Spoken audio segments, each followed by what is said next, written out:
अस्सलाम वालेकुम, कैसे हैं आप सब? उम्मीद करती हूँ ठीक हो। आप सब ठीक होंगे। मेरी तबीयत ख़राब है इसलिए मैं दवाई खा रही हूँ। तो फिर हो गया था यहाँ दोपहर के टाइम, तो दोपहर को हमने बनाई ये कोफ्ते। और कोफ्ते बनाने के लिए हमने ये कीमा और ये थे रोस्टेड चने और खसखस और ज़ीरा, इन्हें जिन्हें हमने ड्राई पीस लिया था। और फिर ये बेसिक से मसाले लिए, नमक, मिर्च, हल्दी, चिली फ्लेक्स और कश्मीरी लाल मिर्च।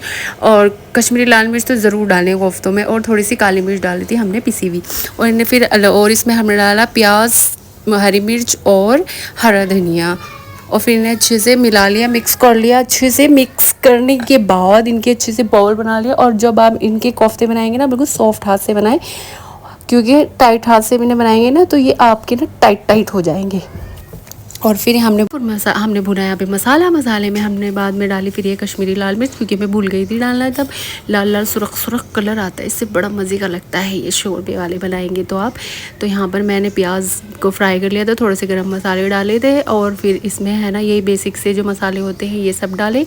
और अच्छी तरह भूनने के बाद फिर इसमें मैंने कोफ्ते डाले। और जब आप इसमें कोफ्ते डालें ना तो इसमें तुरंत दही डाल दे, उससे ये होगा कि आपके कोफ्ते एकदम सॉफ्ट बनेंगे और फटेंगे भी नहीं। बहुत से लोग बोलते हैं कि हमारे हाथ से कोफ्ते फट जाते हैं, तो इससे फटेंगे नहीं आप ये वाली ट्रिक यूज़ करेंगे तो।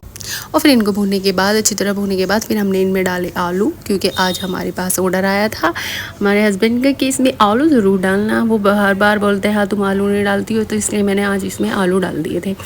और फिर आलू को भूनने के बाद, गलने के बाद, फिर इसमें हमने कर लिया था शोरबा। जितना आपको चाहिए इतना कर लें। मैंने तो इसमें अच्छा खासा किया था, क्योंकि हमारे यहाँ तो गेस्ट आ रहे थे ना, मेरे हस्बैंड के दोस्त लोग थे, तो उनके लिए बनाया था। उनकी फरमाइश पे ही बने थे ये कोफ्ते। और फिर ये और कोफ्ते बनने के बाद फिर हमने इन्हें हरे धनिया से गार्निश किया और थोड़ा सा पिसा गरम मसाला डाला। और नॉनवेज और सलाद ना हो ऐसे तो हो ही नहीं सकता। और फिर हमने यहाँ पे खाया भुट्टा शाम को। फिर शाम को आ गए थे हमारे यहाँ समोसे, चाय के साथ हमने खाई ये समोसे। और फिर हो गया था यहाँ रात का टाइम, तो रात के टाइम पे मैंने बनाई फिर ये तहारी, क्योंकि अब मैं थक गई थी, मेरे बस की नहीं थी रोटी वोटी बनानी, इसलिए मैंने फिर यहाँ पर तहारी बनाई। इसके थोड़ा सा ना हमने कीमा बचा लिया था, जब कोफ्तों का कीमा आया था नहीं, थोड़ा सा मैंने बचा लिया था, तो इससे मेरा काम इजी हो गया। और कीमे की तहारी बना ली मैंने, बहुत मज़ेदार सी, बहुत मज़े की लगी, ये भी बहुत अच्छी बनी थी। और फिर ये खाने के बाद, काम वाम करने के बाद हम चले गए थे सोने, और बच्चों ने तो बहुत ही तंग कर रखा था।